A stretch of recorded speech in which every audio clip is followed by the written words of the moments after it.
Okay, this is an interesting one. Is it legal for the LEA to document the meeting and conduct the meeting, an IEP meeting? Yes, it's not uncommon. Okay, so yes, it is. And the other thing is it's not necessarily legal. It's we use more of the word appropriate. So is it appropriate for the LEA to document the meeting and conduct the meeting? Yeah, I mean, because you're talking about meeting minutes, and I could care less what school personnel is in there documenting the meeting minutes. Uh, they're already going to be sort of slanted over to the school position anyway.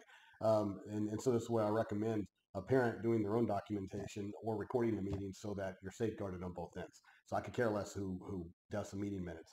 I automatically sort of understand naturally that it's going to be sort of slanted in the perspective of the school personnel. That's sort of their job. So I'm never surprised when people do their job. Okay. Qualifications for American Sign Language in the classroom for a nonverbal child. Is it true that only 2% of the population uses ASL, so a nonverbal adult would not benefit from the skill?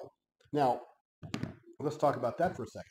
Whether 2% of the population utilizes it, that might be true, but please understand that American Sign Language is considered a foreign language, okay? And it has a very similar structure to, let's say, the Romance Spanish, okay, to where aspects of American Sign Language are in an opposite, as far as the sentence structure. It some things are at the end that in the regular way that we converse in English is just not that way. So I think that what you want to do when you're trying to advocate for your child that is nonverbal, where we're trying to try every possible thing in order to create functional communication, that we stay away from the specifics of, let's say, American Sign Language, because it is a foreign language, and you need to use the right wording on your IEP team, because what the intent or what you're going for, what you're trying to do, I think is different than how they're interpreting you. Okay. And they shouldn't be dumb about it. I mean, I think that some of this is sort of clever on their part. Like, I know what you're saying, but I'm going to sit there and pretend as though this is really what you're asking for as an ASL interpreter and somebody to teach your child ASL, when in reality, that isn't what you're trying to do. Because like I said, ASL is like a foreign language. And yes, 2% of the population may know it, which means that everyday people on the street are not necessarily going to be able to communicate with your child as an adult. So where's the benefit, the net benefit?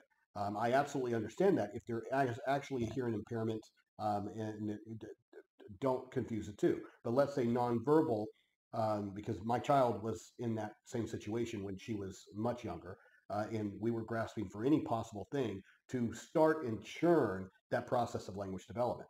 Okay, which these are all stepping stones. So I'm not afraid of using functional sign or using augmentative communication devices or using picture exchange, and then moving into verbal communication if my child had the capability of doing that, and she did. So she can communicate verbally her wants and needs now. She couldn't then. And so, of course, we were teaching her functional sign.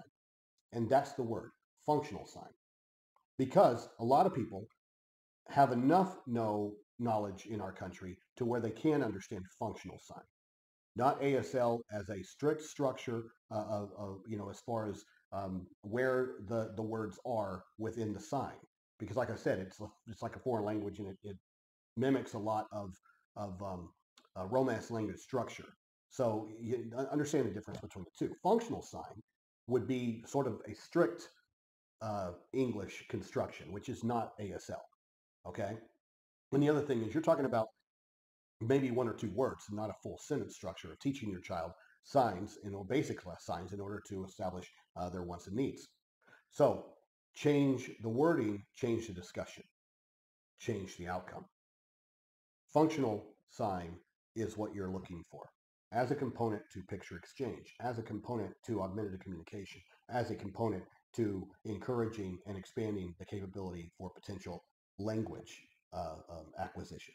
Okay, they all work together. And that's exactly what the team should be targeting and going after. But does it require some specialized person to come in and teach your child functional sign? Not necessarily. Okay, it can be done. It can be adopted in your IEP, and it can be successful in doing that. All right. But use the right words. Stay away from the ones that trigger it. And because it's just like AIDS.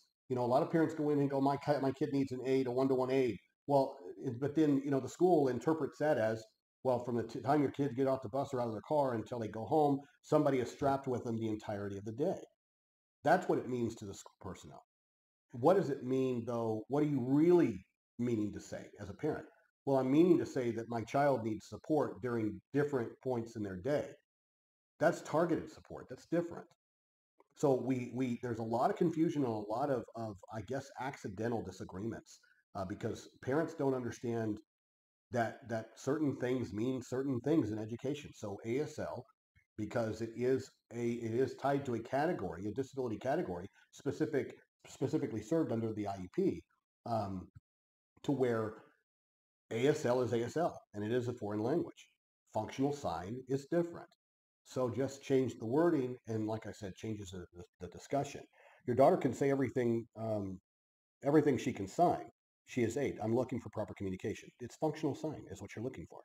The school has a soundboard with 3 options and an outdated laminated sheet, uh, which is picture exchange. So what you also need is you need heavy involvement from a speech language pathologist. And what I would also recommend is that you find a good board certified behavior analyst that is ethical, that has expertise and experience in what's called verbal behavior therapy. And verbal behavior therapy would be a good insertion. I mean, that's what we did for our daughter to further expand on these skills that she's beginning to learn. And I can tell you that my daughter started acquiring language right around that 8 to 10 year range. And like I said, she can functionally communicate all of her wants and needs, which means that her behavior flatlined because she was able to navigate her world verbally.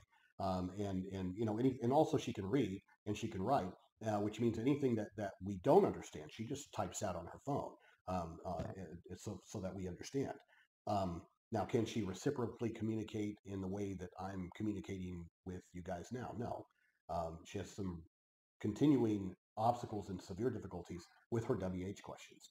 All right, but at the same time, we are extremely proud of where she is now and the progress she's made, and her various IEP teams in what they were able to accomplish with the support of third-party agencies in the form of very good board-certified behavior analysts that inserted that verbal behavior therapy component and helped that language acquisition in collaboration with the resource teacher and in collaboration with the speech language pathologist.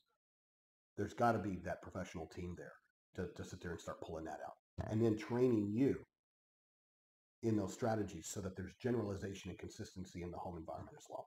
And then you're going to start seeing some progress in those areas.